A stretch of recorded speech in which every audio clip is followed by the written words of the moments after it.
Innal hamdalillah alhamdulillahi ala ihsanih wa syukru lahu ala taufiqihi wa amtinanih wa asyhadu an la ilaha illallah wahdahu la syarikalah ta'dhiman li syanih wa asyhadu anna Muhammadan abduhu wa rasuluhu ad-da'i ila ridwanih sallallahu alaihi wa ala alihi wa ashabihi wa ikhwanih. Amma ba'du. Ibu-ibu, bapak-bapak, ikhwan dan akhwat sekalian rahimakumullah.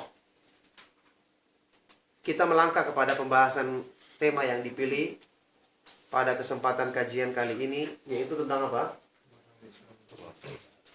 Rumah tangga Islami, jalan meraih sakinah, mawaddah, warahmah.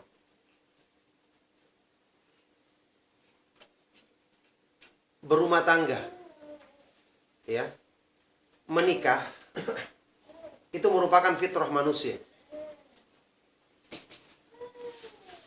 Dan kita semua tentu menginginkan rumah tangga itu sebagai tempat kita mendapatkan ketenangan, kita meraih kebahagiaan.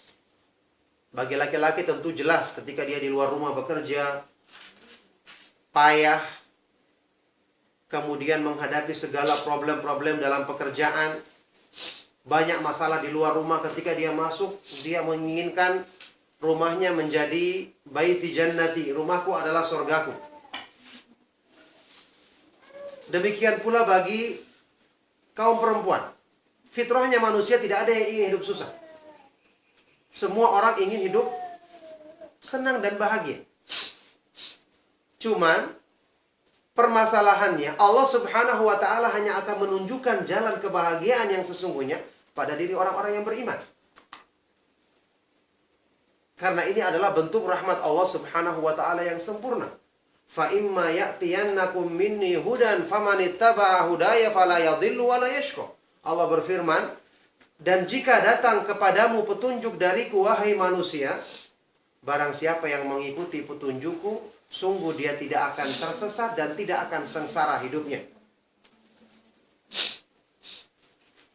Dalam rumah tangga, setelah kita menikah, atau bagi yang belum menikah, berangan-angan membayangkan dia akan bisa menyalurkan cinta dan kasih sayangnya yang merupakan fitrah manusia kepada suami atau istrinya, yang itu menjadi sebab kebahagiaan bagi dirinya dan keluarganya.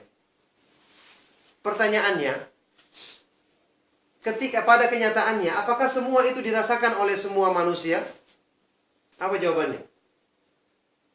Apakah semua orang merasakan bahagia dalam rumah tangganya? Apa jawabannya? Semua tentu menjawab, tidak semua merasakan. Bahkan tidak jarang di antara orang-orang yang kenal agama pun merasakan hal tersebut.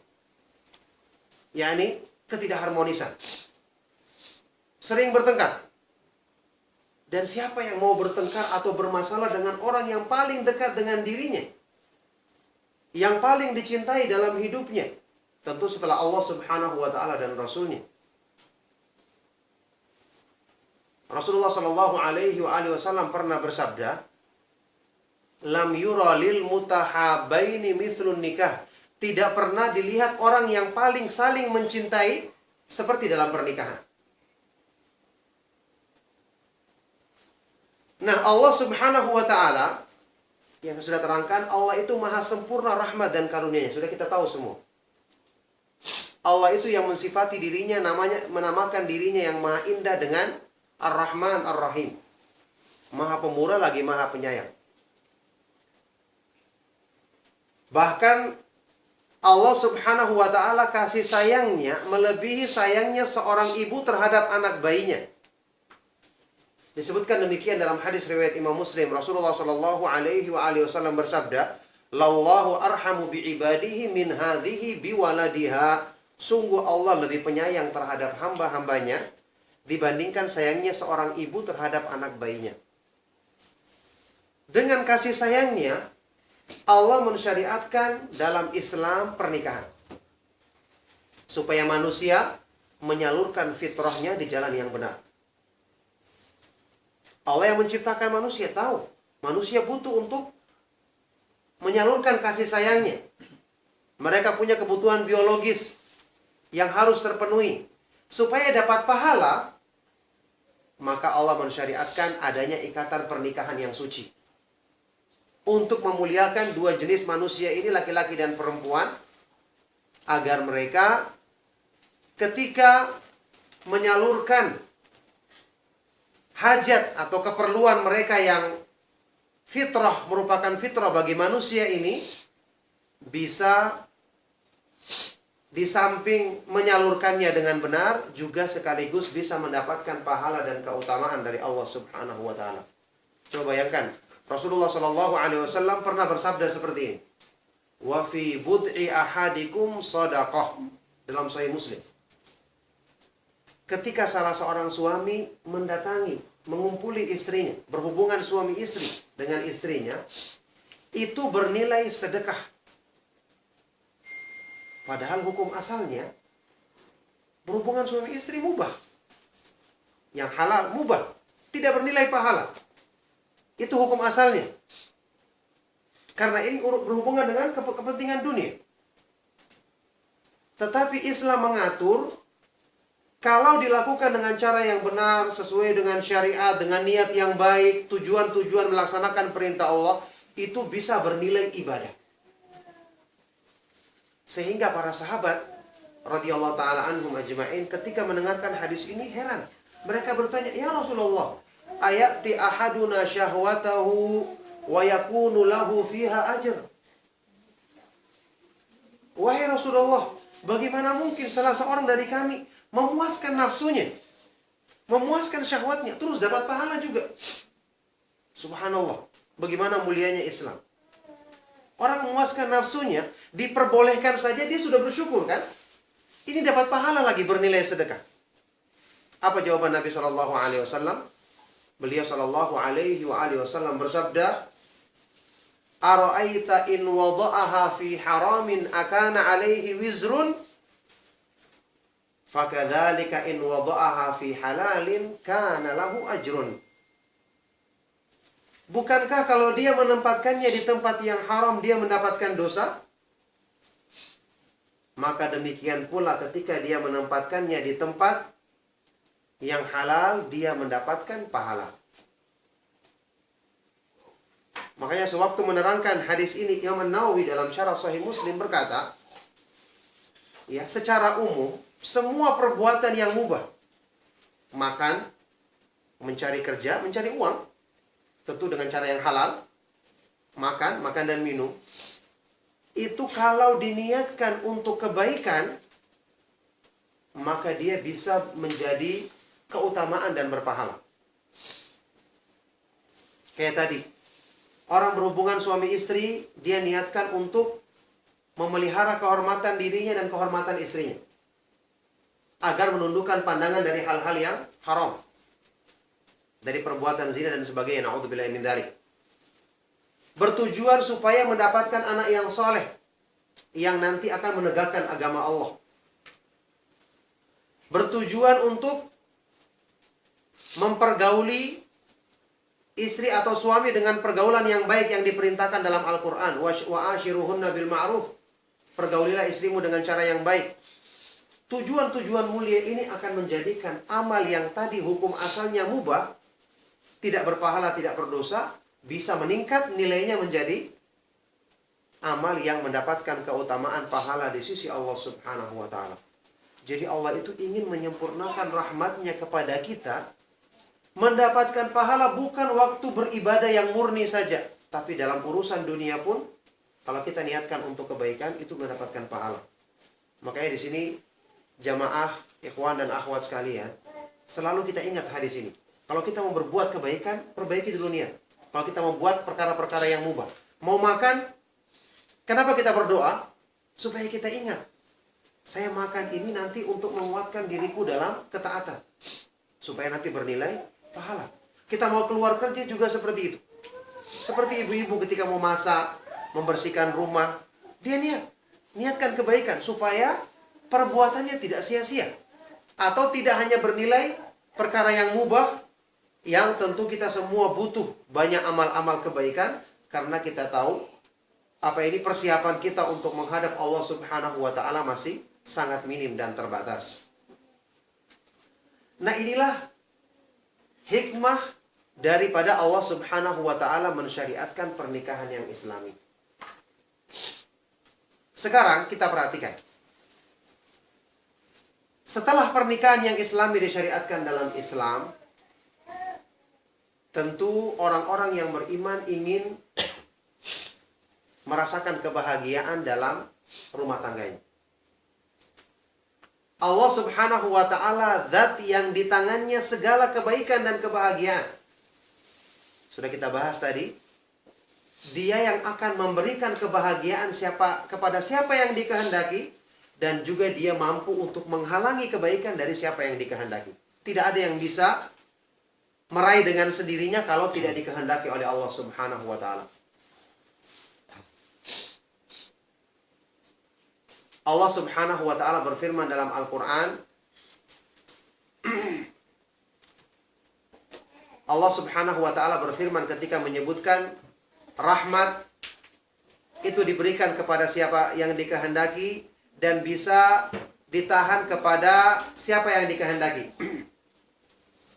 Allah Subhanahu wa ta'ala berfirman, wa iyamsaskallahu bidurrin fala kashifa lahu illahu wa in yuridka bi khairin fala radda li fadlih. Ketika Allah Subhanahu wa ta'ala menimpahkan kepadamu keburukan, maka tidak ada yang bisa menghilangkannya kecuali Dia. Dan ketika Allah telah memberikan kebaikan kepadamu, tidak ada yang bisa menghalangi karunia-Nya untukmu.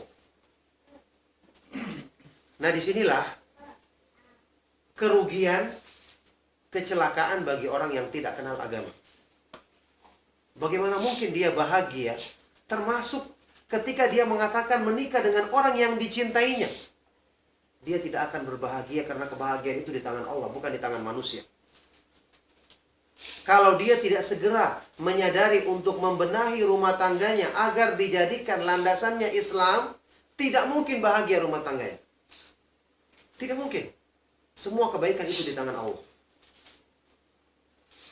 Allah Subhanahu wa ta'ala ketika berfirman dalam surat Ar-Rum, yang juga saya nukil di makalah yang sudah dibagikan itu, tentang tujuan agung pernikahan yang Islami, yang Allah syariatkan sebagai bukti tanda-tanda kekuasaannya yang agung. Bagaimana Allah Subhanahu wa ta'ala berfirman, wa min ayatihi an khalaqalakum min anfusikum azwajan litaskunu ilaiha wa ja'ala bainakum mawaddatan wa rahmah inna fi dzalika laayatin liqaumin yatafakkarun. Dan di antara tanda-tanda kekuasaan Allah, Dia menjadikan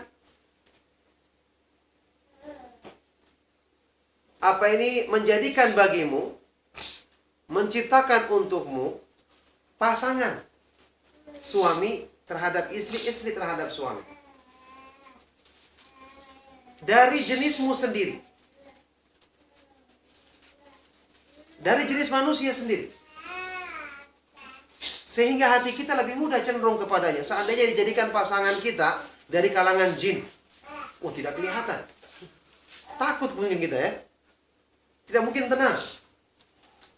Tiba-tiba di rumah ada yang memasak, cuman panci bergerak sendiri tanpa ada yang mengangkat, takut kita, tidak mungkin tenang. Apalagi kalau sedang bertengkar, tiba-tiba kita dipukul dari belakang, tidak kelihatan. Tidak mungkin tenang kan kalau seperti itu keadaannya. Makanya sebagian dari para ulama ada yang melarang pernikahan jin dan manusia dengan sebab seperti ini. Dengan sebab seperti ini, ya. Dan di antara tanda-tanda kekuasaannya, Dia menciptakan untukmu pasangan laki-laki dan perempuan dari jenismu sendiri, yakni jenis manusia sendiri. Tujuannya untuk apa?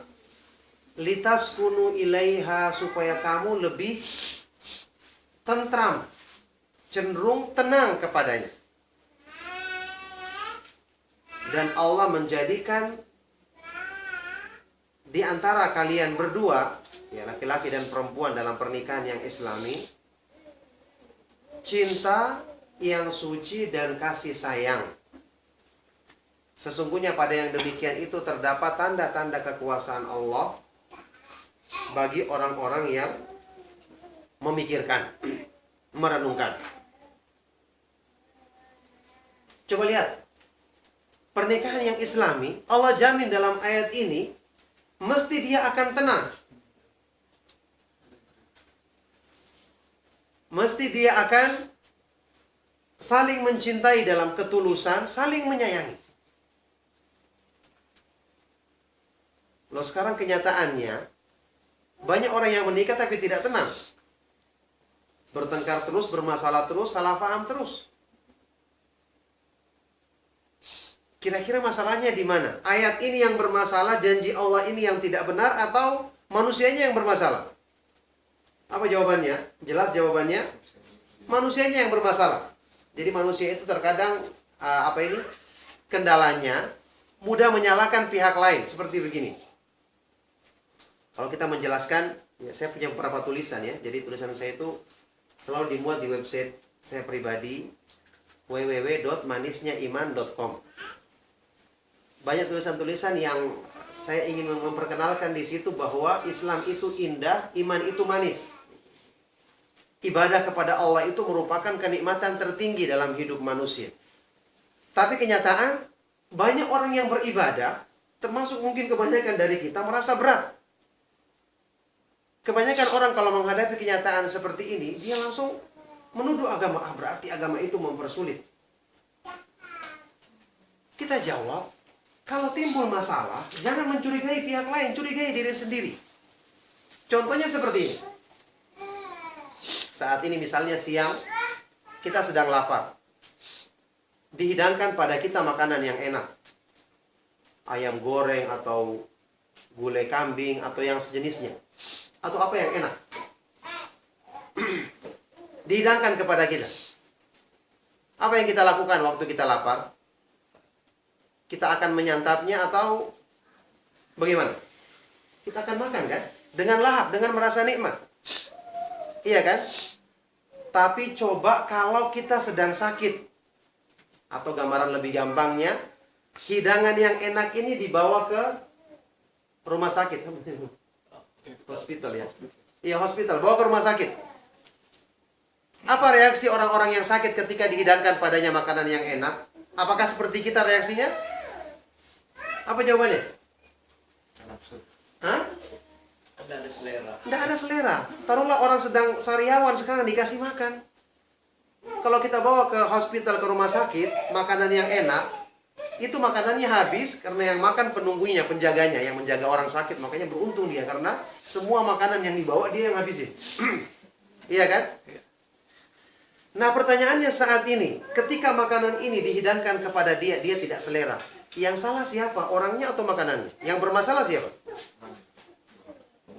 Apakah makanannya yang salah dibikin atau orangnya yang sedang tidak sehat organ tubuhnya? Jelas masalahnya di orangnya. Jangan mengatakan oh makanannya jelek. Tidak, orangnya sedang sakit. Kalau dia normal kondisinya, fisiknya sehat, tidak mungkin dia menolak makanan tersebut. Nah ini seperti kenyataan tadi. Allah mensyariatkan pernikahan yang islami tujuannya untuk menjadikan damai rumah tangga. Karena Allah subhanahu wa ta'ala mengetahui kebutuhan manusia untuk mereka itu menenangkan dirinya setelah beraktivitas di luar rumah seharian. Ketika terjadi kebahagiaan tersebut tidak kita raih dengan sempurna, berarti ada yang harus segera kita benahi. Ingat ya, 3 kalimat tadi, sakinah, mawaddah, dan rahmah. Kita artikan dalam bahasa kita, sakinah itu artinya apa? Ketenangan. Kalau di sini apa dari ketenangan? Kedamaian, sama ya? Sama kan? Ya, kedamaian. Mawaddah, cinta artinya. Al-wud artinya cinta. Wadud, maha mencintai. Nama Allah Al-Wadud artinya maha mencintai hamba-hambanya yang soleh. Jadi dari kata-kata wadida atau wudun itu artinya mencintai dalam bahasa Arab. Cinta yang suci, cinta yang tulus. Kemudian rahmah, rahmat, kasih sayang. Penafsiran para ulama ahli tafsir tidak lepas dari makna yang seperti yang kita terjemahkan dalam bahasa kita tadi. Ketenangan atau kedamaian, cinta dan kasih sayang. Tapi pada kenyataannya, terjadi rumah tangga yang mereka sudah menikah. Katanya kita sudah saling mencintai, cocok, sudah kenalan lama. Bahkan maaf, ada yang terjadi, ya semoga Allah mengampuni kita semua, sudah berpacaran terlebih dahulu. Katanya sudah saling mengenal satu sama lain. Akhirnya menikah. Waktu berpacaran tidak pernah bertengkar. Atau jarang bertengkar. Saling mudah memaafkan. Bahkan apa yang kamu rasakan, aku rasakan juga. Biasa waktu belum jadi masih berhamburan gombal-gombalnya kan begitu ya. Rayuan-rayuannya masih bertebaran. Ketika sudah jadi, apa yang terjadi? Keadaannya banyak yang berubah. Keadaannya banyak yang berubah. Di sini kita semua sebagai orang yang beriman tentu menyadari, ya, Allah tidak mungkin ingkar janji. Kasih sayangnya sempurna. Tetapi sekali lagi, kalau kita jauh dari sebab-sebab kasih sayangnya, bagaimana kita akan mendapatkan bagian dari kasih sayangnya? Contoh sederhananya seperti ini. Orang yang dekat kepada Allah, maka Allah akan menjadikan manusia semua dekat kepadanya. Senang dekat kepadanya. Karena alam semesta ini, ya, akan berjalan dengan teratur dan baik secara keseluruhan kalau mereka, ya, semua makhluk di alam semesta ini mengikuti aturan Allah. Mengikuti aturan Allah. Coba kita lihat. Dalam Islam, ketika terjadi musibah, apa sebabnya? Apa yang kita pelajari dalam Islam? Kalau terjadi musibah, bencana alam, itu akibat dari apa? Perbuatan dosa manusia. Makanya orang yang berbuat dosa, itulah orang-orang yang berbuat kerusakan di muka bumi. Imam Abul Aliyah, salah seorang ulama tabi'in dari salaf, ya, berkata, "Man asallaha fil ardi faqad afsada fiha, li'anna salaha samai wal ardi bitta'ah." Barang siapa yang bermaksiat kepada Allah di muka bumi, berarti dia telah berbuat kerusakan. Karena kebaikan di alam semesta ini, langit dan bumi adalah dengan taat kepada Allah. Alam semesta yang besar ini saja terjadi satu maksiat, timbul bencana. Karena ada yang tidak sejalan dengan ketentuan Allah. Akhirnya terjadi kerusakan. Nah, apalagi rumah tangga yang kecil. Yang rumah yang cuma berapa ukurannya? 7 kali 10 atau 8 kali 10 misalnya. Ada yang berbuat maksiat, mesti akan timbul bencana dalam rumah tersebut. Dan bencananya bisa jadi ketidakberkahan dalam hidup mereka, hartanya tidak berkah padahal berlebihan. Lebih parah lagi yaitu keharmonisan hubungan di antara anggota keluarganya. Anaknya harusnya taat kepada orang tua, tapi anaknya, naudzubillah min dzalik, kurang ajar. Tidak taat kepada orang tua. Itu karena apa? Itu musibah. Ingat, musibah itu bentuknya umum. Dan Allah berfirman dalam Al-Quran, "Wa ma asabakum min musibatin fabima kasabat aydikum." Musibah apa saja yang menimpa diri kalian, maka itu akibat dari perbuatan tangan-tanganmu sendiri. Oleh karena itu di sini jamaah sekalian kita perhatikan, ya.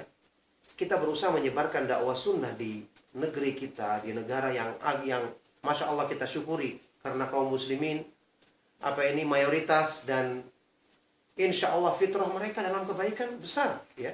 Saya datang ke negeri ini, saya melihat di bandara saja banyak orang pakai jilbab, kemudian masjid-masjidnya, alhamdulillah, ini merupakan pertanda adanya fitrah baik dalam diri mereka. Cuma mereka perlu dikenalkan dengan sunnah. Insya Allah akan lebih makmur lagi. Bencana akan berkurang, makanya antum-antum menjadi sebab untuk tersebarnya kebaikan di negeri ini melalui kita selalu mengusahakan tersebarnya dakwah sunnah Rasulullah SAW, tentu dengan cara-cara yang baik, dengan cara-cara yang sesuai dengan petunjuk Allah dan petunjuk Rasulnya SAW. Musibah apa saja yang menimpa kamu itu adalah akibat dari perbuatan dosa. Ketika perbuatan maksiat dilakukan, menjadikan alam ini akhirnya tidak teratur sesuai dengan aturan Allah. Akhirnya terjadi musibah, bencana muncul. Dalam ayat yang lain Allah Subhanahu wa taala berfirman, "Dhaharal fasadu fil barri wal bahri bima kasabat aydin nas liyudhiqahum ba'dalladzi 'amilu la'allahum yarji'un." Telah muncul kerusakan, bencana, malapetaka di lautan dan di daratan akibat dari perbuatan dosa yang dilakukan tangan-tangan manusia. Supaya Allah menjadikan mereka merasakan akibat dari perbuatan mereka sendiri, supaya mereka mau kembali kepada kebenaran. Nah sekarang musibah di lingkup yang lebih kecil kayak rumah tangga tentu terjadi karena perkara tadi juga. Tidak taat, tidak berusaha untuk mengoreksi diri. Kalau sudah terjadi musibah, semua saling menyalahkan. Hilang sudah kata-kata manis yang diucapkan dulu sewaktu masih sedang bergombal-gombal. Rayuan-rayuannya. Rayuan-rayuannya. Kata-kata manis, rayuannya dulu hilang semua. Ketika muncul sudah saling menyalahkan. Allah Subhanahu wa taala tidak menghendaki kebaikan bagi orang-orang yang tidak mengikuti petunjuknya. Allah Subhanahu wa taala berfirman, "Wa man a'rada an dzikri fa inna lahu ma'isyatan dhanka wa nahsyuruhu yaumal qiyamati a'ma." Barang siapa yang berpaling dari peringatanku, dari petunjuk Allah, sungguh dia akan merasakan kehidupan yang sempit. Tidak mungkin bahagia orang yang seperti ini. Di dunia dan di akhirat dia akan dikumpulkan dalam keadaan buta. Makanya di sini salah seorang ulama salaf menasihati. Dia berkata, sebab terjadinya ketidakharmonisan dalam hubungan anggota keluarga yang asalnya mereka saling mencintai, harusnya harmonis hubungannya. Ulama ini mengatakan, "Innila a'sillaha fa'ara dzalika fi khuluqi imraati." Aku pernah berbuat maksiat kepada Allah, kemudian Allah perlihatkan dampak buruknya ada pada tingkah laku istriku. Masya Allah, Allah langsung perlihatkan. Berbuat maksiat apa hakikatnya? Arti hakikatnya adalah menjadikan hubungan Anda dengan Allah buruk. Kalau hubungan seorang manusia dengan Allah buruk, Allah jadikan semua manusia akan hubungannya buruk dengan dia. Karena Allah Maha Kuasa. Di tangannya lah hati semua manusia. Makanya Ibnu Qayyim rahimahullah ta'ala mengatakan seperti ini ketika menjelaskan orang yang ketika beribadah khusyuk kepada Allah, salatnya dia merasakan nikmat ketika mendekatkan diri kepada Allah, semua orang merasa senang berdekatan dengan dia. Karena orang yang dicintai oleh Allah, Allah Maha Kuasa menjadikan hati manusia cinta kepadanya. Ibnu Qayyim mengatakan, "Man qarrat ainuhu billahi qarrat bihi kullu ain." Barang siapa yang hatinya sejuk ketika dekat dengan Allah, maka semua hati manusia sejuk ketika dekat dirinya. Apalagi orang-orang yang dekat dengan dirinya. Dari sini kita perhatikan ulama tadi mengatakan, dia berbuat maksiat langsung melihat dampaknya ada pada tingkah laku buruk istrinya. Kalau sudah begini yang terjadi, ya tentu sebaliknya juga. Istrinya yang berbuat maksiat, akhirnya perlakuan suaminya pun kasar terhadapnya. Karena kita harus ingat ya, hati kita ini di tangan Allah yang menguasainya. Dia mudah membolak-balikan sesuai dengan kehendaknya. Kalau kita merusak hubungan kita dengan Allah, maka akibatnya akan menjadikan hubungan kita dengan semua manusia, termasuk orang-orang yang dekat dengan kita juga, hubungan tersebut akan rusak. Naudzubillahi min dzalik. Makanya di sini kita perlu untuk mengoreksi diri. Rumah tangga yang kita bangun di atas kebaikan, atau yang kita ingin jadikan sebagai tempat kita merasakan kedamaian, keteduhan, kasih sayang, itu sebelum terlambat, ya, segera kita usahakan untuk kita kembalikan kepada petunjuk Allah Subhanahu wa taala, untuk kita jadikan sebagai ladang saling tolong-menolong dalam kebaikan dan ketaatan kepada Allah Subhanahu wa taala. Insyaallah ada kelanjutan, ya, kita istirahat sebentar. Mungkin ada yang ingin berwudu atau yang lainnya. Pengajian itu kalau sudah lebih dari 1 jam biasanya kurang efektif. Ya, Syekh Utsaimin rahimahullah taala kalau mengisi pengajian satu sesi itu rata-rata cuma 50 menit. Karena itu bisa lebih banyak faedah yang diambil, karena pikiran manusia juga terbatas, ya. Kita cukupkan sementara, kita istirahat mungkin 1/4 jam. Ikhwan dan akhwat sekalian, a'azzakumullah wa arsyadakum ila ta'atihi. Kita lanjutkan kembali sedikit, ya, untuk melengkapi pembahasan, menyempurnakan pembahasan kita tadi. Di makalah yang dibagikan, ya, ada judul salah menempatkan makna atau arti cinta dan kasih sayang.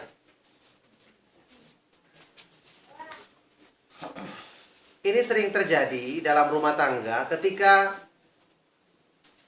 kita ingin memperbaikinya dengan apa yang telah kita bahas tadi, yaitu mengajak orang-orang yang kita cintai untuk taat kepada Allah. Kita akan mendapatkan satu kendala. Keluarga kita, suami atau istri atau anak, terkadang sulit untuk diajak. Tidak mau mengikuti apa yang kita pahami. Dan di sini manusia punya kelemahan. Apa itu kelemahan? Yaitu biasanya kalau kita menegur orang yang kita cintai itu lebih sulit. Taruhlah kalau teman kita yang salah, gampang kita marahin, kan? Kamu jangan begitu. Ini tidak benar. Tapi kalau sudah istri yang salah, atau suami, atau apalagi anak, tidak tega rasanya. Berat rasanya untuk menegurnya. Kalau dibilang, kenapa Anda membiarkan? Biarlah, dia masih anak-anak. Atau nanti dia akan marah. Saya tidak tega untuk menyakitinya. Atau bahasa-bahasa yang sejenis. Makanya di sini Allah Subhanahu wa taala mengingatkan kita, mencintai istri, suami, dan anak itu fitrah, diperbolehkan. Makanya disebutkan dalam Al-Quran, Zuyyina linnasi hubbus syahawati minan nisa'i wal banina wal qanatiril muqantarati minadh dhahabi wal fiddati wal khayli wal an'ami wal khaylil musawwamati wal an'ami wal harth dzalika mata'ul hayatid dunya. Dijadikan cinta, dijadikan indah pada pandangan mata manusia, kecintaan kepada hal-hal yang diinginkan oleh syahwatnya, anak-anak, istri, harta, dan seterusnya. Allah mengatakan itu adalah perhiasan kehidupan dunia, tidak dilarang asalnya. Tetapi biasanya syaitan menggoda manusia dari arah fitrah seperti ini. Karena alasan cinta, tidak menegur kesalahan. Karena alasan cinta, terlambat sholat, tidak diluruskan.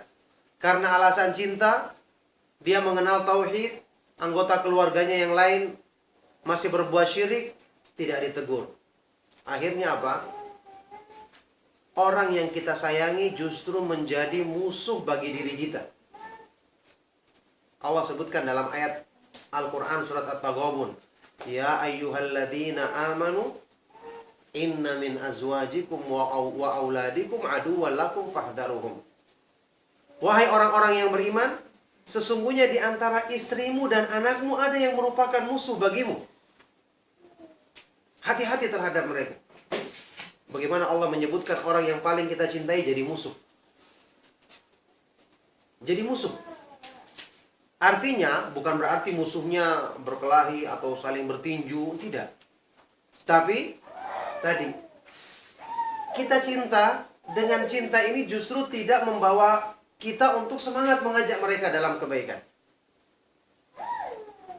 Justru dengan alasan cinta akhirnya kita biarkan mereka dalam perbuatan-perbuatan yang menyimpang dalam agama. Padahal kalau untuk urusan-urusan dunia, fasilitas kita berikan, uang kita berikan, makanan kita penuhi, tapi ternyata untuk makanan rohani kita kurang perhatikan.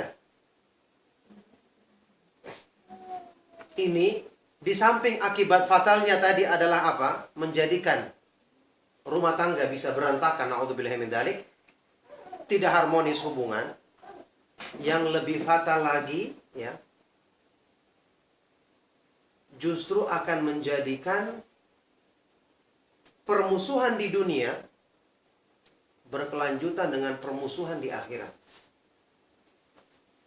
Coba kita baca ayat-ayat Al-Quran.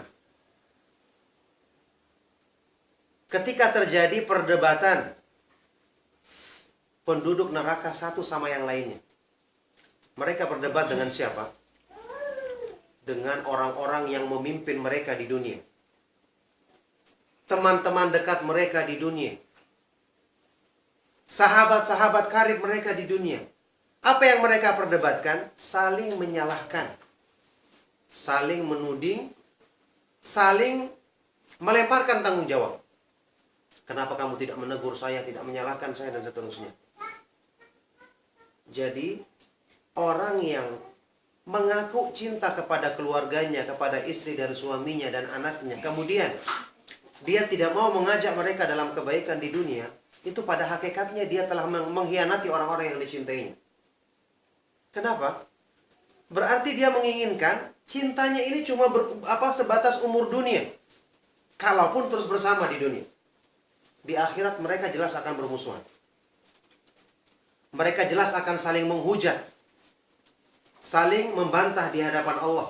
Mereka akan menjadi bermusuhan di sisi Allah Subhanahu wa taala ketika menghadapi perhitungan amal. Allah Subhanahu wa taala berfirman dalam Al-Qur'an, "Al-akhillau yawma idzin ba'duhum li ba'din aduwwun illal muttaqin." Semua orang yang berkasih sayang, yang saling mencintai, yang punya hubungan di dunia, semuanya nanti pada hari kiamat akan saling bermusuhan. Semuanya bermusuhan, kecuali orang-orang yang bertakwa. Kecuali orang-orang yang bertakwa. Maka tidak ada yang namanya cinta sejati, cinta abadi, sehidup semati kita berdua, kalau tidak dimulai dengan upaya untuk memperbaiki pemahaman agama. Kalau tidak dimulai atau dibangun di atas saling tolong-menolong dalam kebaikan, saling menasihati dalam ketaatan kepada Allah Subhanahu wa taala. Jelas ya, waktu seorang istri menegur suaminya untuk berbuat taat, terkadang suaminya mungkin marah. Terkadang mungkin tidak semudah itu, berat, tersinggung atau yang lainnya. Tetapi ini harus dilakukan. Insya Allah nanti setelah suami atau istrinya sadar, dia akan tahu bahwa sungguh suami atau istri yang seperti ini benar-benar cinta kepadanya. Apalagi ini justru yang menjadi sebab turunnya rahmat Allah di keluarga tersebut. Coba kita lihat, pernah dalam sebuah hadis yang sahih riwayat Imam Ahmad dan Tirmidzi dan yang lainnya, Rasulullah Shallallahu Alaihi Wasallam bersabda, "Rahimallahu rajulan qama minal laili fatawadda'a thumma shalla wa shalla thumma ayqadha ahlahu fa in abad nadhaja fi wajhil ma nadhaha fi wajhil ma wa rahimallahu imra'atan qamat minal laili wa tawadda'at fa shallat thumma ayqadhat ba'laha fa in aba nadhahat fi wajhil ma." Semoga Allah merahmati seorang laki-laki. Dia bangun di malam hari, tengah malam, kemudian dia berwudu dan salat malam, salat tahajud. Setelah itu dia membangunkan istrinya. Kalau istrinya enggan, dipercikan pada wajahnya air. Sebaliknya Allah merahmati seorang istri yang bangun di malam hari. Kemudian dia berwudu dan sholat malam. Setelah itu dia membangunkan suaminya. Kalau suaminya enggan, tidak mau bangun, dipercikan pada wajahnya air. Coba lihat, Allah mengatakan ini rahmat. Sebab rahmat Allah kepada suami istri tersebut. Kalau rahmat Allah sudah turun, mesti hubungan mereka akan harmonis. Dan coba perhatikan, disebutkan dalam hadis ini, terkadang mengajak dalam kebaikan itu mungkin tidak disukai. Bayangkan siapa yang disukai dipercikan pada wajahnya air. Tentu bukan disiram seember ya. Wah, kalau disiram seember bisa kiamat langsung malam itu ya rumahnya. Dipercikan. Terkadang orang mungkin capek kan? Suaminya capek atau istrinya capek. Tapi dikatakan ini justru menjadi sebab rahmat. Tentu saja kalau ada cara yang baik, ini cuma contoh saja. Ada cara yang baik ditegur biasa saja tanpa perlu dikenakan air. Apalagi air panas ya. Tentu lebih bagus diusahakan. Artinya tidak mesti digunakan cara ini. Ada sebagian orang kan gampang dibangunkan ya. Dibuat terjaga dari tidurnya. Sekedar dipukul dia terjaga. Ini lebih bagus. Tapi tentu saja ini tetap akan beresiko. Dia akan marah kan? Mungkin dia akan marah. Tapi subhanallah, sungguh justru dengan perbuatan seperti ini, Allah subhanahu wa ta'ala menjadikan sebab turunnya rahmat di keluarga tersebut. Dalam rumah tangga tersebut. Makanya kita perhatikan ini adalah cara untuk menjadikan cinta yang kekal abadi. Cinta yang kekal abadi. Di makalah juga yang saya pernah kirimkan ada itu agar rumah tangga meraih cinta abadi dalam rumah tangga, ya gitu ada di makalah itu. Meraih cinta abadi dalam rumah tangga. Jadi cinta yang sehidup semati itu kalau tidak dilandaskan sesuatu yang kekal, tidak mungkin kekal. Jadi semua kaidah umum kata para ulama, semua yang tujuannya untuk dunia, umurnya hanya seumur dunia. Kenapa orang yang beramal karena mencari dunia, pujian, akan sia-sia pahalanya? Karena dunia itu tidak kekal. Demikian pula cinta yang dibangun hanya untuk urusan dunia. Hanya karena hartanya, karena ketampanannya, kecantikannya. Tentu boleh kita memilih yang tampan dan cantik, tapi agamanya yang paling utama. Tapi kalau cuma ini semata-mata, hanya berumur dengan dunia. Habis dunia, mereka jadi bermusuhan di akhirat nanti. Makanya coba lihat Ibnu Qayyim, Ibnu Katsir sewaktu menafsirkan firman Allah, kullu man 'alaiha fan wa yabqa wajhu rabbika dzul jalali wal ikram. Semua yang ada di permukaan dunia ini fana. Artinya akan hancur. Yang akan kekal adalah wajah Rabbmu, wajah Allah yang memiliki keagungan dan kemuliaan. Maksudnya apa? Semua yang diniatkan untuk mencari wajah Allah akan kekal dengan kekalnya wajah Allah. Orang yang saat ini mungkin kita sedikit ada ketegangan karena kita menasihati dalam kebaikan. Anak kita kadang-kadang menangis, kita ajak untuk terbiasa menghafal Al-Quran, menghafal zikir sebelum makan. Mungkin anak-anak tidak suka disuruh-suruh seperti itu.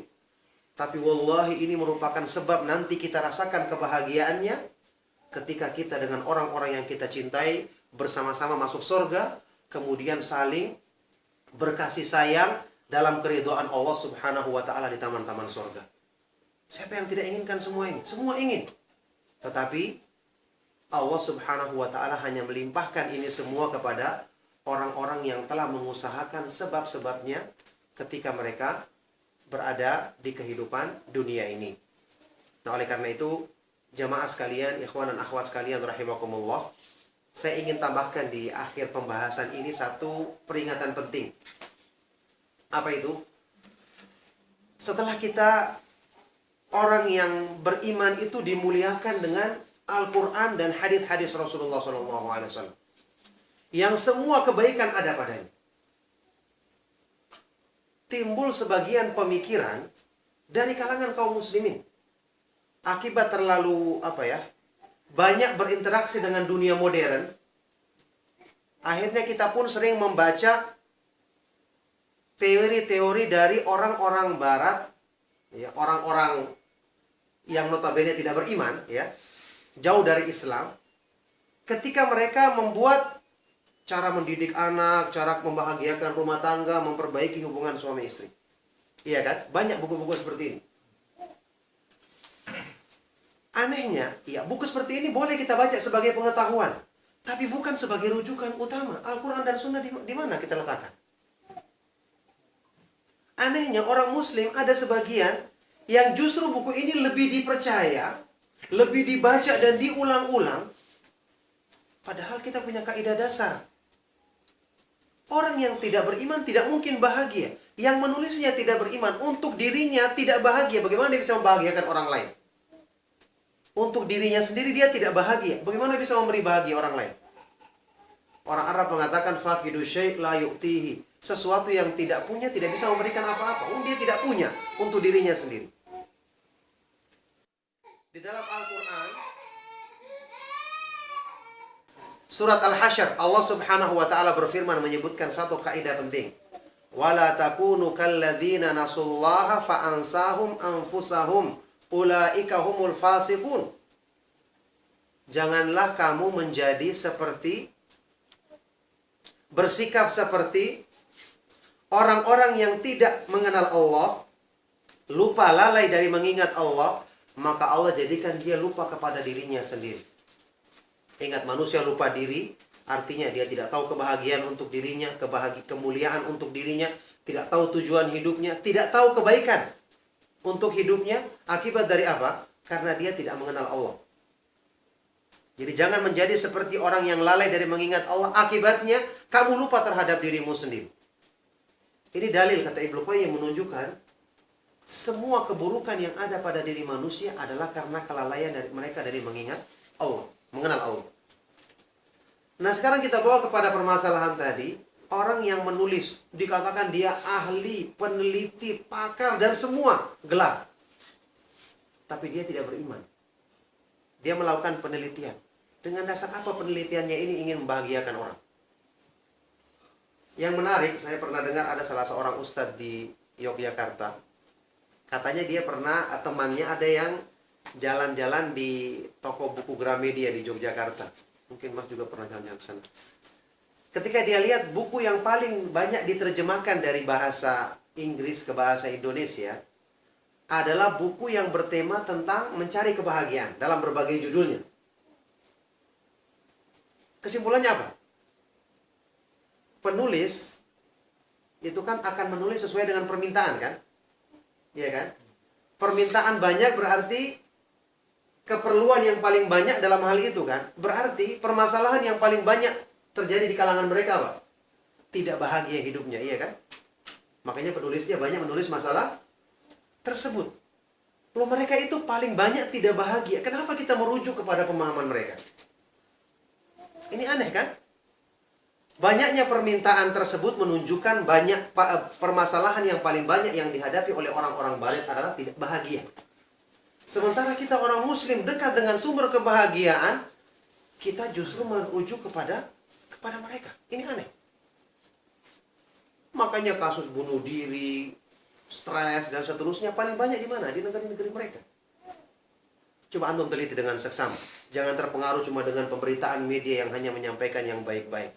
Jadi ini peringatan bagi kita semua. Sumber kebahagiaan kita itu dekat Al-Quran, hadis-hadis Nabi SAW yang kita pahami dengan pemahaman salaf, pemahaman Ahlus Sunnah wal Jamaah. Itulah sebab untuk kita bahagia dalam arti yang sesungguhnya di dunia dan di akhirat nanti. Ini yang ingin saya ingatkan di akhir kajian ini.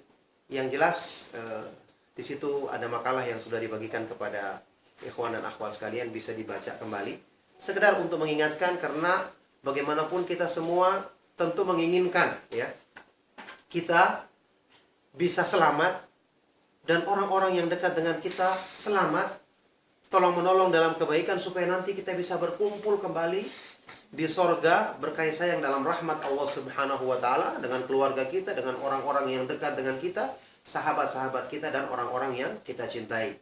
Makanya oleh karena itu kita berharap majelis kajian kita di dunia ini menjadi sebab nanti kita berkumpul bersama-sama di sorganya Allah Subhanahu wa taala untuk berkasih sayang dalam keridhaannya. Maka alhamdulillah kita cukupkan ya kajian kita di siang hari ini. Masih ada waktu sedikit untuk kita tanya jawab. Semoga Allah Subhanahu wa taala senantiasa melimpahkan taufiknya kepada kita untuk kita selalu menyadari bahwa segala kekurangan kita, cara untuk menyelesaikan dan memperbaikinya adalah dengan kembali kepada petunjuk Allah Subhanahu wa taala, mempelajari agamanya dan berusaha mengamalkannya dengan sebaik-baiknya. Demikianlah kajian kita di siang hari ini. Mohon maaf jika ada yang salah dan kurang berkenan. Saya cukupkan. Sallallahu wasallam wa barak ala nabiyyina Muhammadin wa ala alihi wa ashabihi wa man tabi'ahum bi ihsanin ila yaumiddin wa akhiru da'wana anil hamdulillahi rabbil alamin. Ada pertanyaan, saya persilakan. Ya, silakan. Ada soal ya? Iya, ada soal saya. Ada dua. Yang pertama, sering kali yang saya perhatikan juga kendala dalam rumah tangga itu adalah berhubungan dengan masalah harta benda. Sebenarnya porsi yang paling betul itu seperti apa? dalam hal kepengurusan harta benda yang ada. Yang kedua, untuk mengenalkan din ini pada anak kita. Contohnya mengajak ke masjid itu usianya berapa? Usia yang paling pas untuk mengajak ke masjid. Karena pengalaman saya juga, kalau saya ajak semua nanti ramai dan mengganggu orang lain. Dan makanya kadang-kadang kalau saya ajak yang dua, yang satu tadi ajak nangis kencang. Artinya pengen sekali ikut. Tapi begitu nanti sana sebenarnya seperti apa yang paling pas? Iya, barakallahu fikum. Ayakallah. Jadi masalah mengenai termasuk diantara sebab yang memicu masalah dalam rumah tangga adalah masalah harta ya, masalah penghasilan gitu ya. Iya. Ini bisa bisa jadi karena kekurangan atau bahkan kecukupan, tetap bermasalah. Karena kita dapati banyak orang-orang yang punya kelebihan harta juga tetap bermasalah. Harta menjadi fitnah bagi dirinya begitu ya. Saya punya tulisan, kalau nggak salah saya juga kirim ya. Judulnya manajemen harta untuk keberkahan dalam rumah tangga, kurang lebih begitu. Agar nafkah menjadi berkah. Ya, agar nafkah menjadi berkah. Ya. Jadi harta itu nanti ada pembahasan yang mengenai harta itu. Memang kan tadi saya kan bahasnya cuma secara umum ya tadi masalah ini. Harta itu termasuk fitnah yang sangat berpotensi memalingkan manusia dari jalan Allah. Kecuali tentu saja orang-orang yang dijaga oleh Allah sehingga bisa menggunakan hartanya untuk kebaikan. Ada hadis Nabi SAW yang sahih riwayat Imam Ahmad, "Inna likulli ummatin fitnah wa fitnatu ummati al-mal." Masing-masing umat itu ada fitnahnya dan fitnah bagi umatku adalah harta. Bahkan Nabi SAW pernah menyebutkan kerusakan harta dan kedudukan duniawi terhadap agama itu lebih dari rusaknya 2 ekor serigala kelaparan ketika memakan mangsa kambing ketika sedang kelaparan. Rasulullah SAW bersabda, juga hadisnya sahih, "Ma dhi'bani ja'iani ursila fi ghanamin bi afsada laha min hirsil mar'i 'alal mali wal jahi lidini." Tidaklah 2 ekor serigala kelaparan yang dilepaskan kepada kambing. Ini sedang lapar. Kira-kira apa yang terjadi? Kambingnya habis, mungkin tulangnya pun dimakan saking laparnya. Tapi kerusakan yang ditimbulkan 2 serigala kelaparan ini tidak lebih besar dari kerusakan yang ditimbulkan oleh ambisi kepada harta dan kedudukan yang berlebihan dalam hal merusak agama manusia. Itu hadisnya sahih. Sampai Imam Ibnu Rajab membuat penjelasan khusus dalam sebuah kitab tentang hadis ini. Ibnu Rajab Al-Hambali. Jadi fitnahnya besar. Saya juga punya tulisan dalam masalah ini. Orang kaya sukses dunia akhirat, pernah dimuat di majalah As-Sunnah di Indonesia. Saya bahas di situ bagaimana caranya supaya harta itu bisa membimbing dalam kebaikan, menjadi berkah, bukan menjadi fitnah. Karena tentu harta juga bisa digunakan untuk kebaikan, dan beberapa orang sahabat juga terkenal dengan kekayaannya tapi mereka tidak dilalaikan. Ini juga ada pembahasannya sendiri. Artinya, kalau kita berusaha mempelajari petunjuk Islam dalam manfaatkan harta, ingat ya, yang namanya manfaatkan harta itu bukan cuma waktu bersedekah saja, tidak. Membelanjakan kebutuhan kita pun ada aturan Islam. Contohnya, kita selalu berpikir, yang penting harta saya halal, saya mau belanjakan apa saya terserah. Kita tidak berpikir bahwasanya Islam itu melarang pemborosan yang berlebihan, juga melarang yang terlalu pelit. Iya kan? Disebutkan dalam surat Al-Furqan ketika Allah memuji hamba-hamba Allah yang beriman, walladzina idza anfaqu lam yusrifu wa lam yaqturu wa kana baina dzalika qawama. Orang-orang yang ketika mereka membelanjakan harta tidak berlebih-lebihan dan juga tidak terlalu pelit, tidak terlalu boros, juga tidak terlalu pelit, tapi mereka mengambil jalan tengah. Ini tujuannya melatih. Kalau orang yang lagi tidak punya harta disuruh sederhana, wajar. Ya karena memang dia lagi nggak punya harta. Sekarang orang yang punya kelebihan disuruh sederhana, sulit. Uang saya lebih, kenapa harus sederhana? Padahal Rasulullah SAW pernah meminta, wa as'alukal qasda fil faqri wal ghina. Ya Allah, aku meminta kepadamu sikap pertengahan sederhana, baik ketika kaya atau miskin. Contoh gampangnya, kita membeli sesuatu, handphone atau laptop, beli kendaraan. Dari rumah kita bayangkan selalu apa? Saya ingin beli yang fasilitasnya seperti ini, yang begini, yang begini, yang begini, yang begini. Pertimbangannya apa? Biasanya nafsu pertimbangannya. Saat ini jarang orang membeli, dia menyesuaikan dengan kebutuhannya. Mesti dia pertimbangkan modelnya. Tentu kalau seandainya pertimbangan model tidak begitu besar, kelebihan, tidak mengapa, iya kan? Atau warna tertentu, orang juga suka warna, tidak mengapa.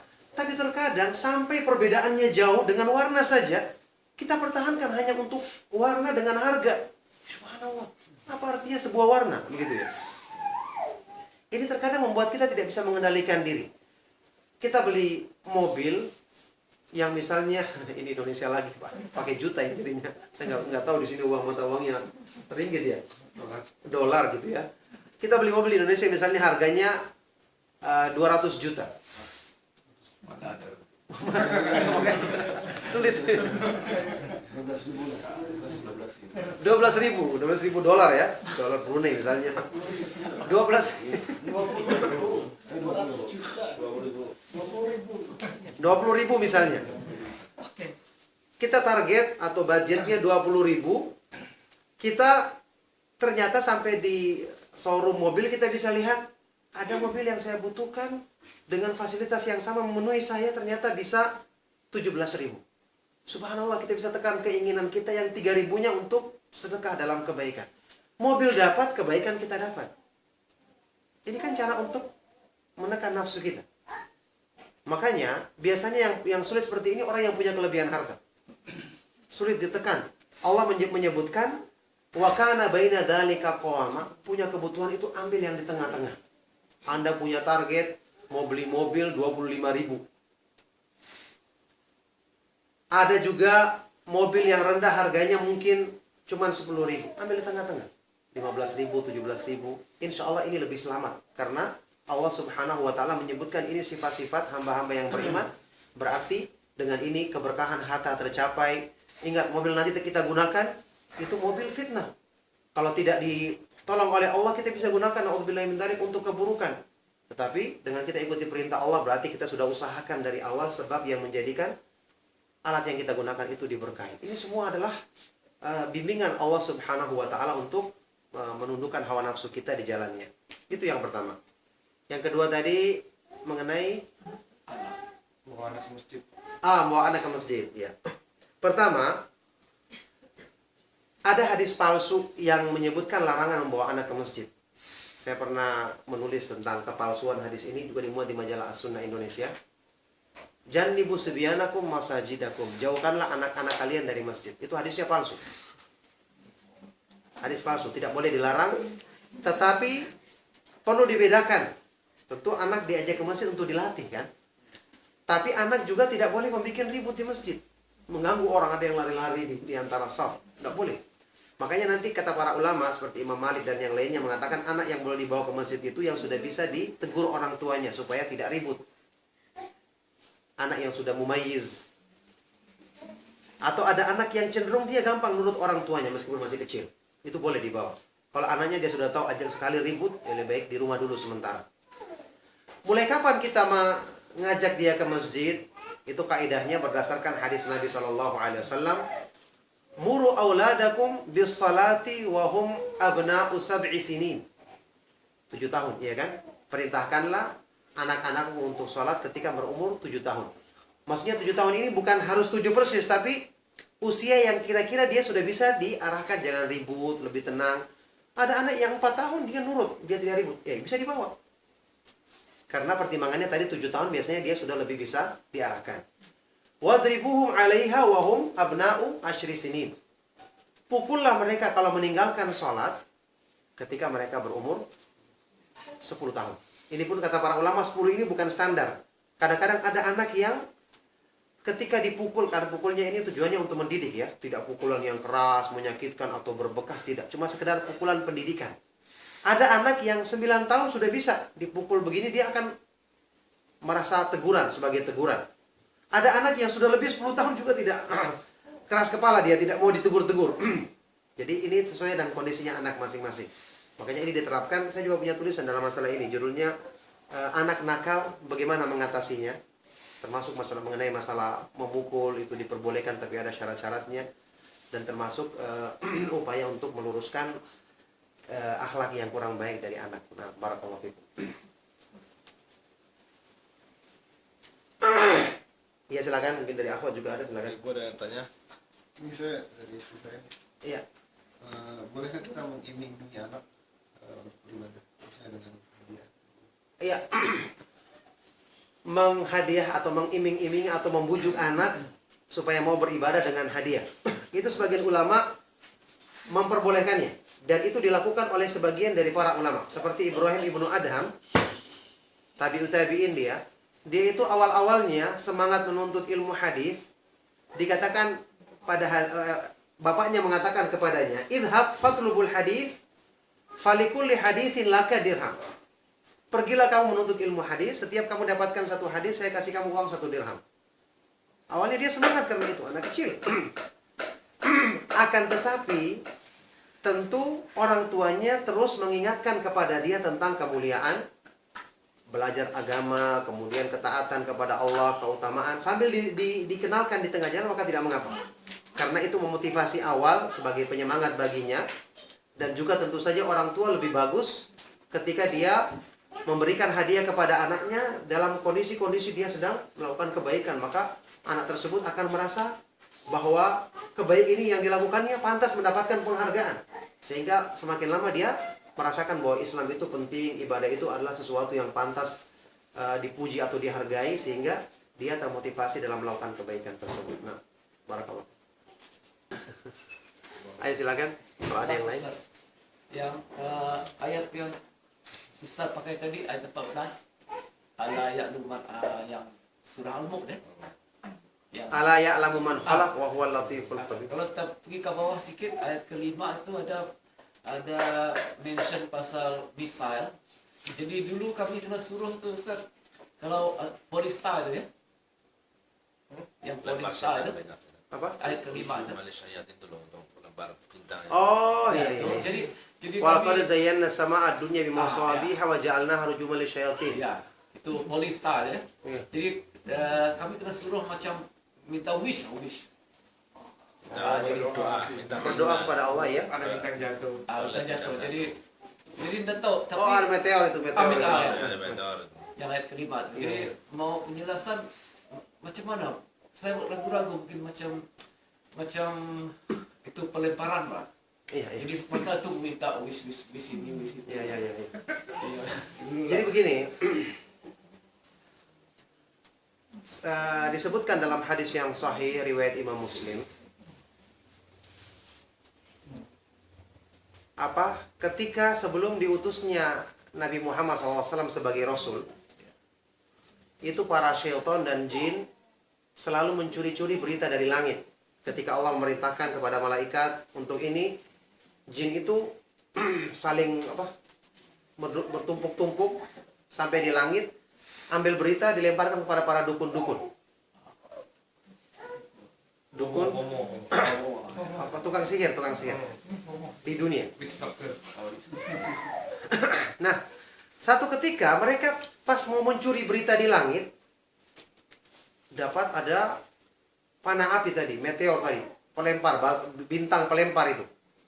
Heran mereka, kenapa seperti ini? Ada apa? Akhirnya mereka mencari berita. Ketika itu mereka mendengarkan Rasulullah SAW sedang membaca Al-Quran. Mereka mengatakan, inilah sebabnya. Itu disebutkan dalam surat Al-Jin. Para jin mengatakan, wa anna kunna naq'udu minha lis-sam' faman yastamil ana yajid lahu shihaban rasada. Dulunya sebelum diutusnya Rasulullah SAW, kami punya tempat-tempat untuk mencuri berita. Tapi sekarang siapa yang ingin mencuri berita, dia akan mendapatkan bintang pelempar sebagai panah api yang membakar. Makanya Rasulullah SAW menyebutkan dalam hadis yang sahih, ketika bintang jatuh itu bukan karena lahirnya seseorang yang besar atau kematian seseorang, tidak. Tapi itu adalah penjagaan dari Allah Subhanahu wa taala terhadap bintang-bintang, terhadap berita-berita di langit supaya tidak dicuri oleh syaitan karena akan membakar mereka. Makanya para ulama menyebutkan bintang itu diciptakan untuk 3. Melebihi dari yang 3 ini, di luar dari 3 ini berarti penyimpangan. Memahami atau melihat bintang selain dari 3 perkara ini berarti itu penyelewengan dari akidah yang benar. Qatadah, salah seorang ulama tabi'in, mengatakan, khalaqallahu an-nujuma li thalathati asya'. Allah menciptakan bintang untuk 3 tujuan. Pertama, zinatan lis-sama, perhiasan, keindahan bagi langit. Karena kalau tidak ada bintang, langit jadi gelap ya, suram. Yang kedua, rujuman lisyayatin, untuk melempar setan. Sebagai panah api yang melempar, membakar setan yang mencuri-curi berita. Dan yang ketiga, alamatin yuhtada biha, sebagai tanda, alamat atau rambu-rambu untuk penunjuk jalan, penunjuk arah. Untuk penunjuk arah. Cuma 3 ini tujuannya diciptakan bintang. Jadi itu ketika tadi ada bintang, kemudian orang berdoa, nah ini tidak tepat. Yang justru disuruh berdoa itu ketika apa? Kita mendengar ayam berkokok kan? Tandanya dia melihat malaikat, minta rahmat kan? Kalau mendengarkan ringkikan keledai atau gonggongan anjing, kita disuruh berlindung karena adanya syaitan. Berlindung kepada Allah, kita minta, ucapkan a'udzubillahi minasyaitonir rajim gitu. Adapun kalau menghubungkan bintang tadi jatuh kemudian berdoa, wah ini yang tidak ada dalilnya. Waalaikumsalam warahmatullahi wabarakatuh. Silakan. Gimana caranya untuk supaya hati dulu untuk melakukan sholat? Agak susah memang melakukan sholat itu agak susah, tapi umurnya masih 7 tahun. Kemudian malah dimain-mainkan sholatnya, itu bagaimana cara mengatasinya? Iya, barakallahu fiik. Saya katakan tadi, tentu saja ya, ini perkara yang butuh kesabaran. Butuh kesabaran dari kita. Tapi kita semua harus yakin, anak ini hati yang diciptakan oleh Allah. Dan hati yang diciptakan oleh Allah, fitrahnya dia mesti akan menyukai ketaatan.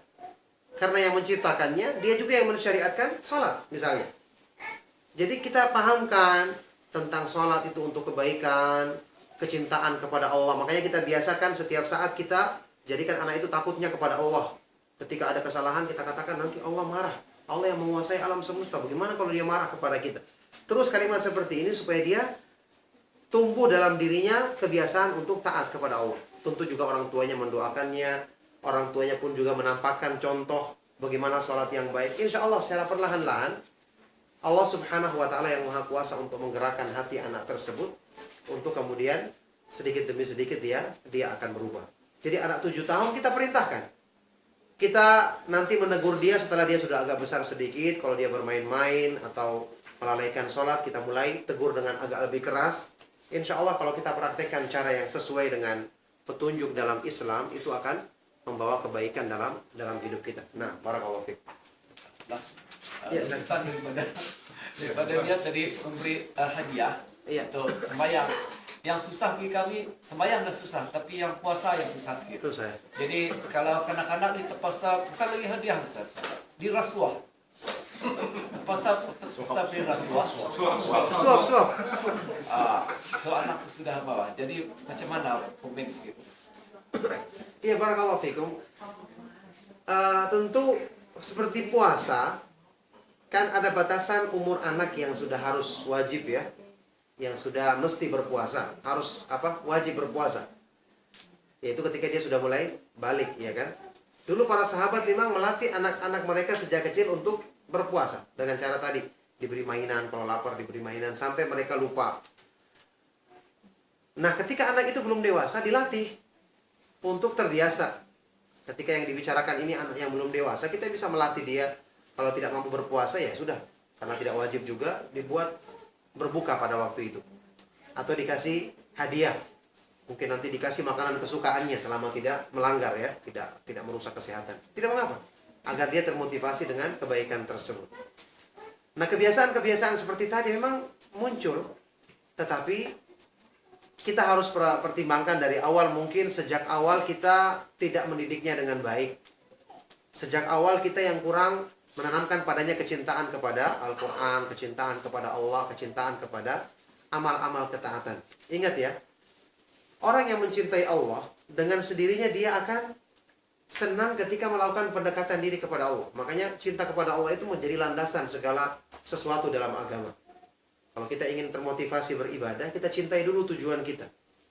Kalau kita sudah cintai tujuan kita, maka kita akan senang untuk dekat dengannya. Hal-hal yang berat pun menjadi ringan. Tadi juga ada pembahasan tersendiri di tulisan saya yang baru dibuat di website tadi itu manisnyaiman.com. Ada judul tulisan berlomba-lomba dalam kebaikan, bukti cinta kepada Allah. Artinya, untuk memotivasi kebaikan itu kita tanamkan dulu cinta kepada Allah. Tentang hal-hal yang menjadi motivasi manusia untuk cinta kepada Allah, seperti nikmatnya, kebaikan-kebaikan yang Allah berikan. Insya Allah dengan terus kita berdoa, kita latih. Ingat, semua usaha yang kita lakukan kita anggap sulit, tapi tidak sia-sia kan? Karena kita menunaikan kewajiban itu bernilai pahala di sisi Allah Subhanahu wa Ta'ala. Makanya kita mendidik anak mungkin sulit, kadang-kadang kita harus jengkel dulu, kita marah dulu, kita merasa jenuh atau bosan, tapi semua tidak bernilai tidak sia-sia, karena semua adalah pahala dalam rangka menunaikan kewajiban kita kepada Allah Subhanahu wa Ta'ala. Nah, barakallahu fikum. Karena makanya Ustaz, Iya. dalam suatu bagaimana cara menempatkan ini Ustaz, rasa adil kepada ibu dan kepada antara ibu dan dengan istri. Pada contoh kasus misalnya ada kepentingan yang berseberangan antara istri dengan ibu, mana yang harus dilakukan. Terkadang apakah kita boleh berbohong kepada istri atau kepada ibu untuk membahagiakan keduanya. Yang kedua ini Ustaz, hak-hak mertua kepada menantunya itu apa aja Ustaz? Apakah disamakan dengan yang kepada ibu kita sendiri atau bagaimana? Iya, ini termasuk kendala yang sering terjadi. Kaidah dasarnya, kalau bisa dikompromikan kedua-duanya, tentu itu yang terbaik, iya kan? Tentu yang terbaik. Terkadang timbul masalah tadi ketika suami menghadapi kenyataan istri dan ibunya kurang harmonis. Ya, berdoa kepada Allah Subhanahu wa Ta'ala dan mencari sebab penyelesaian yang terbaik. Kalau misalnya ketidakharmonisannya karena terlalu dekat, mungkin rumahnya sama, ya sudah, cari rumah yang lain tapi dekat supaya nanti tetap dia bisa berbakti kepada orang tuanya. Jadi berusaha untuk menggabungkan itu lebih bagus daripada harus menjadikan salah satunya sakit misalnya. Tapi kalau tidak bisa, maka tentu dalam hal ini anak mengalah kepada orang tua dan istri juga yang lebih muda mengalah kepada orang tua itu tentu lebih utama. Apalagi suami tentu bisa meyakinkan kepada istrinya bahwa orang tua ini bukan saingannya ya, karena kewajiban suami tetap untuk berbakti kepada orang tua atau apalagi ibu dalam hal ini adalah yang paling utama. Makanya kalau bisa dengan cara membujuk, dengan cara melakukan pendekatan. Adapun pertanyaan tadi berbohong, tentu berbohong tidak boleh. Yang diperbolehkan dalam Islam untuk mengislah itu adalah melakukan menggunakan, kalau terpaksa dilakukan ya. Jadi semacam tauriyah. Tauriyah itu maksudnya mengucapkan kalimat yang dipahami oleh orang lain itu berbeda dari apa yang kita maksud. Supaya ini tidak berbohong, kalimatnya umum, tetapi dipahami dengan orang yang mendengarkan ucapan kita sebagai sesuatu yang dipahami dengan dirinya sendiri, padahal yang kita maksudkan adalah lain. Misalnya, ketika terjadi pertengkaran dengan antara istri dengan ibu kita, istri bertanya, ibu itu kalau sama kamu selalu bicarakan yang jelek-jelek tentang saya, misalnya. Suaminya tahu betul seperti itu, tapi dia ingin menghibur istrinya dengan mengatakan, ya tidak mungkinlah ada seorang ibu yang menginginkan kejelekan untuk anak dan menantunya. Kan betul kan? Secara asalnya tidak mungkin ibu itu menginginkan kejelekan, tapi dengan kalimat ini dia menutupi keadaan yang sebenarnya. Istrinya memahami, oh berarti ibunya tidak begitu ternyata. Padahal suaminya maksudnya lain gitu. Nah, kalimat mujmal seperti ini bisa digunakan. Jadi kalimat umum yang dipahami orang lain berbeda. Begitu. Jadi ini kalau digunakan dalam rangka untuk mengislah diperbolehkan, tapi dia tidak dengan berbohong yang terang-terangan, tapi menggunakan kalimat-kalimat umum seperti ini. Yang berikutnya, hak-hak mertua kepada menantunya. Tentu menantu dalam hal ini punya kewajiban untuk menolong, ya, ketika suami yang menjadi menantu wajib dia menolong istrinya untuk berbakti kepada orang tuanya. Sebagaimana juga istri juga wajib untuk menolong suaminya berbakti kepada orang tuanya. Maka ya seharusnya kita yang sudah kenal agama lebih muda, secara umum kan dalam Islam disuruh lebih mengalah, lebih sayang kepada yang lebih tua. Apalagi kita yang lebih bisa paham, yang mungkin lebih berpendidikan dibandingkan orang tua yang ketika dia sudah tua tentu banyak perasaan yang macam-macam hinggap dalam dirinya. Apalagi ketika dia lihat anaknya yang disayanginya kemudian lebih dekat dengan orang lain, ini orang tua punya perasaan seperti itu. Maka dalam masalah ini hak-haknya yang tadi yang utama adalah berusaha untuk tidak menjadikan hubungannya dengan anaknya buruk, justru malah dibantu dalam kebaikan, dalam ketaatan, dan diniatkan itu sebagai hal-hal yang bisa mendapatkan keutamaan di sisi Allah Subhanahu wa taala, ya, apalagi ini orang yang terdekat dengan kita sendiri, apalagi itu adalah orang tua dari suami atau istri kita sendiri. Ya, secara umum tentu tidak bisa disamakan ya antara kewajiban suami taat kepada ibunya dengan kepada ibu mertuanya, tentu tidak bisa disamakan karena suami itu wajib untuk taat kepada ibunya. Kalau ibunya tidak ada maka bibinya dari pihak ibu. Karena bibi dari pihak ibu itu kedudukannya sama dengan ibu setelah ibu tidak ada, ya. Al-khalatu manzilatil kata Nabi SAW. Bibi dari pihak ibu itu kedudukannya seperti ibu. Barakallahu fikum.